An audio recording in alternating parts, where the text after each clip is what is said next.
好看好看，声乐老师定掉压力，甲学生都点参加欢喜来卡啦。有客家小弟为着伊的娃妈咧，头一摆踏上舞台，伊人会交出安怎的成绩咧？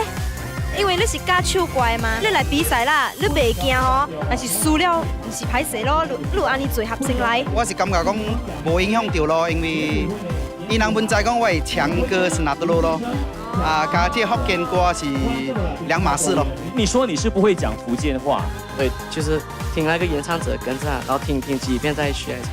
你是福建人，客家人，客家人。可是为什么会去开始学福建歌呢？是因为关系到我外婆的关系，因为我以前是不太喜欢听福建歌，然后我就慢慢跟着我外婆去学福建话，看福建戏和福建歌，就慢慢爱上福建歌。